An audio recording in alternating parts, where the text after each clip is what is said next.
You know, running a business can really feel isolating. There was a song that talked about how I am a rock, I'm an island. And as a business owner, you can really sometimes feel that way. But the secret to success isn't just about what you know, it's also about who you know. Have you ever felt like you're navigating this journey alone? You know, trying to figure everything out by yourself? The right business community can spark innovation for you. It can provide support and open doors to opportunities you'd never imagined. Today, let's discover how surrounding ourselves with the right people can transform your growth and success.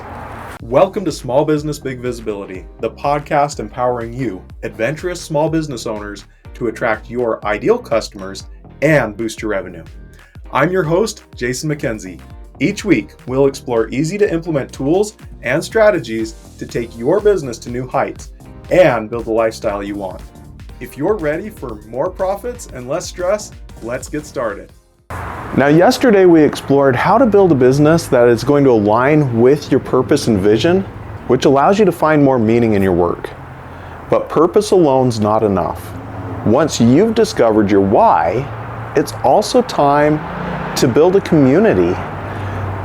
That community is going to propel your growth. Now, whether you're just starting out or you're scaling up, the connections you cultivate can make all the difference. I don't know how many of you have ever been out camping.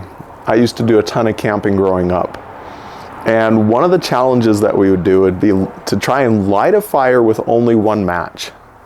And we would have no newspaper, no paper of any kind. We'd go out and find materials, try and build it all, get it all ready, and then use one match and light it.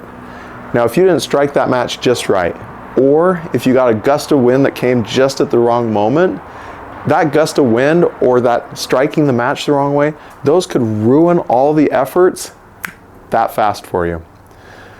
Once you'd gotten that fire to a stable state, however, you would have a vibrant campfire where strong, welcoming flames are burning. Now imagine somebody who's coming to that existing fire and taking one little bit of flame away, they could light their fire as well. That way, others could share in the warmth. And that's both energizing and sustaining. What does that fire analogy have to do with anything? Well, as a business owner, so often we are that one match, and we're trying to light that fire for ourselves. When we find a community, that fire's already built. Someone's built that fire. There's a whole bunch of people all contributing together, same mindset, same outlook, and you can go and you can contribute and you can also receive. And it's such a different feeling being part of that community. Now, I recently attended a conference filled with thousands of professionals from diverse industries. They came from all over the world. I think people from basically every continent were there. Now, the experience was transformative, and it wasn't just because of the speakers that were there. More than the speakers was because of the spontaneous conversations that would happen in the hallways and this shared energy among the attendees.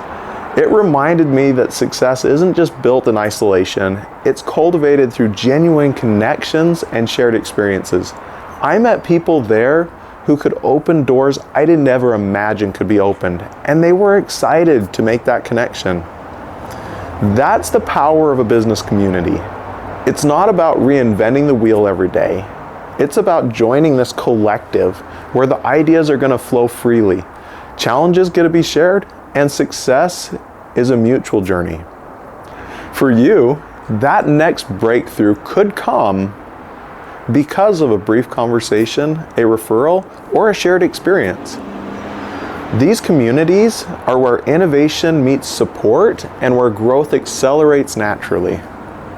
Think about brands like Apple, CrossFit, Harley-Davidson. They don't just sell products, they also are in the business of building communities, and those communities turn customers into advocates. You can do the same thing with your business. You're already part of a growing network every time you're interacting with clients, peers, and mentors. The question is, are you nurturing those relationships intentionally? So there's two different kinds of communities you can actually build. You can build communities of like-minded business owners, or you can build a community out of your own customer base. Let's talk about some of the benefits you can get from these two types of communities. One, for the business community, you can get inspiration, you can get ideas, you can collaborate with those business partners. For the community that is made up of your customers, you're going to build brand loyalty. You're going to strengthen word of mouth. You're going to build this machine that helps grow the business and sustain the business. In economic downturns, the businesses that have the strongest communities usually fare better than those without. Now, if you're thinking, whoa, networking and communities, that's not for me. I'm not an extrovert. I'm going to challenge that for you for just a moment. I would be willing to bet that around your best friends, you are an extrovert. And when you're passionate about something, that passion pushes that comfort level out to where you're willing to be more of an extrovert than you normally are. If that's the case, then this whole idea of introverts and extroverts might actually be a little bit misleading.